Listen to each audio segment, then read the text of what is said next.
Pastor Lim here.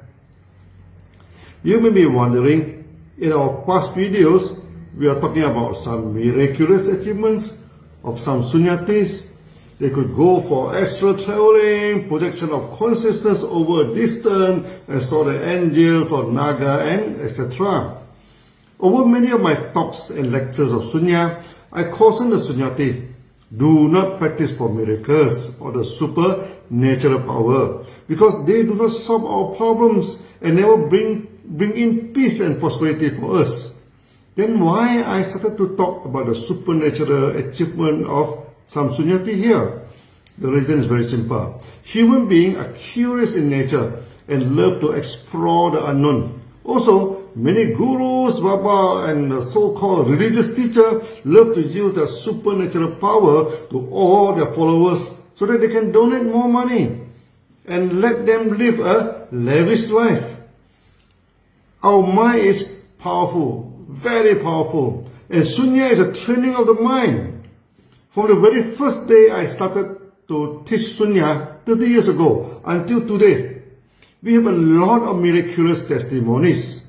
Since the mind is powerful, the currents of supernatural experiences are happening once in a while during the practice of sunya, and we have to address it correctly. There are some guru and babas, during their meditations, they experience something extraordinary. Then they started to claim heaven and earth. Suddenly, they are the chosen one from high above. You pay them some amount of tuition fees or donate huge amount of money. You will achieve enlightenment and gain all those superpower. The most common claim is the levitation. That they can float in air. In the early day of sunya, one of my friends told me he had learned some powerful meditation from a guru and he can levitate in air. He spent a lot of money to learn from one level to the other. I asked him to demonstrate to me how he levitated. Then he crossed his leg and sat down and he started to hit the ground and make himself jump into the air. I told him, this is jumping, not levitating. He said, no worry, this is the initial stage.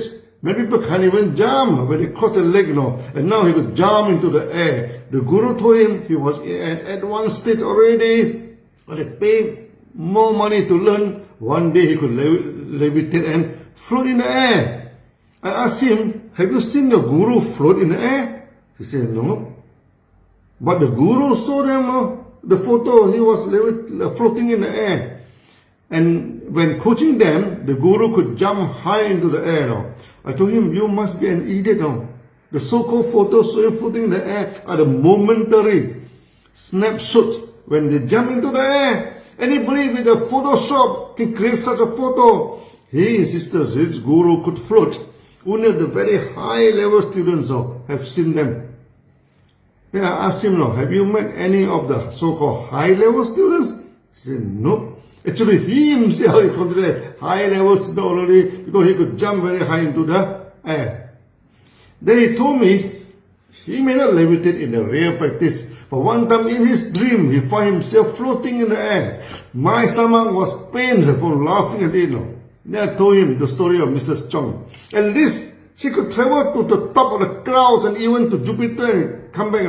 This is 1,000 times more powerful than the so-called levitation. And yet we discouraged the discussion during the sunya practice and never told her, sunyati, you pay me certain amount of money, I can teach you, from one level to another. Then one day you can travel to Jupiter for free. I told him, you have not seen your guru floating in the air, and yet you pay so much to learn the skill that no one had demonstrated to you. And in my sunya practice, at least we have seen a few who experience astral traveling, which is many times more powerful than floating in the air quietly like a donkey. Eventually, he was convinced such practice to levitate was useless and only a means to extract money from ill-informed students.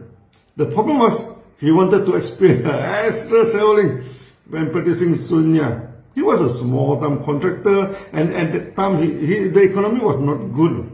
And basically, he was in financial difficulties. I asked him, if you could travel to Jupiter, Would it solve his financial problem? He said, no, it could not. Yeah, I told him, what's the point of astral traveling? Is it useless? And cannot bring peace and prosperity to you. That convinced him eventually. After that, he started to study the sutra and practice the Dhamma and meditation correctly. Eventually, got up of his financial difficulties, not by levitation or astral travel to Jupiter, but by doing his duty and follow the law of cause and effects. Other than levitation, there were a lot of false claims by the Guru. I saw a few videos of a Guru in India and even in Africa. The Samanic Guru can make the dehusked coconut roll on the ground. Then someone challenged them using the whole coconut. The coconut cannot roll. At the end of the day, the magic buster broke open the coconut and found that inside the Guru had placed mice in it and sealed back the coconut. No wonder the coconut can roll. So in the future, if any Guru saw the coconut roll on the ground, bring him a whole coconut and ask him to perform the power and see if the coconut can roll or not. We are training the Sunyate. Never buy the story of those gurus or religious teachers claiming levitation and can make the object float in the air. Believe me, they can only show you the pictures, not the real scene. And in rare occasions, they hypnotize the audience and make them believe they can float. You can see in many YouTube demonstrations, the rope climber who can make the rope rise in the sky and then let it come in, Oh, magic! They wrap a stiff pipe and make it look like ropes and bury it in the earth. So when the mystical music started, they use hydraulic force to raise the steel rope into the sky and let them climb on it. Other than claiming to float himself or some object in the air, many Guru and Baba claimed they could communicate with the angels. Many of the claims were simply cheating and hoax. Because in Sunya, we have Sunyatis seeing the angels by themselves. Their encounters were far from the spectacular claim like that of the Guru. Today, let me tell you the story of the forest monk who could communicate with the angels. And he himself told me, this kind of communication is useless, no? Let us see why it is useless. He told me, before that, he worked as a police officer in the anti-narcotic section. Actually, it is an open secret now in Southeast Asia, countries like Thailand, Malaysia, and even Philippines. One, they are certain a person is a narcotic cartel, the police would shoot him dead. This is a brutal practice. We never endorsed it. We're just telling you the story here. So he was a narcotic trafficker assassin, killing the drug cartels.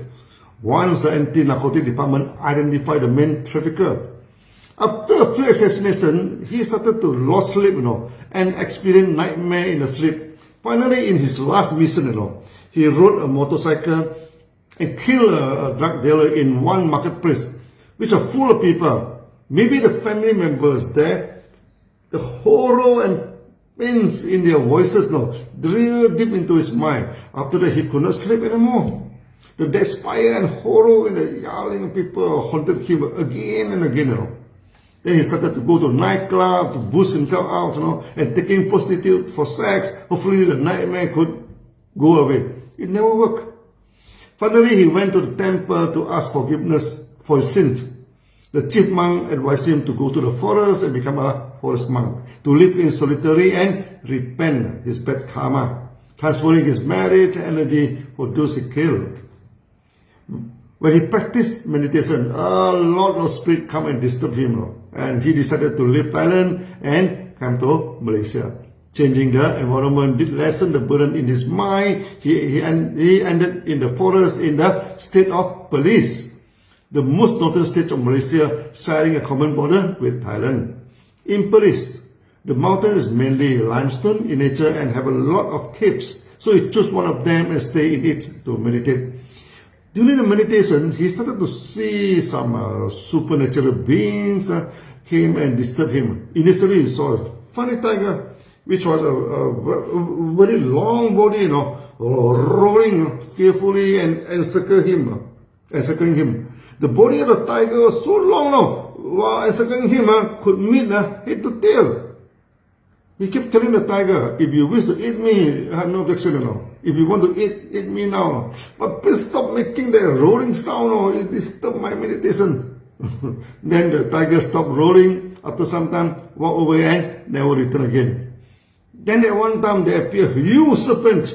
The body was long and huge and the head was as big as a table.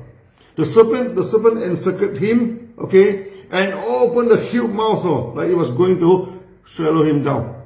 The monk also told the serpent, I'm sorry for my sins. If you want to eat me, you can eat me now, but please do not show your mouth like that to me, The serpent cursed the monk, stared at him for a long time, eventually went away and never returned. The last step to him was the appearance of a beautiful lady, totally naked, and invited him for sex. The monk told me that was the worst test. He was not afraid of the tiger and the serpent, but somehow the lady transformed into the type of girls that he liked most, He had to keep on telling himself, I'm a monk, no sex for me, no sex for me.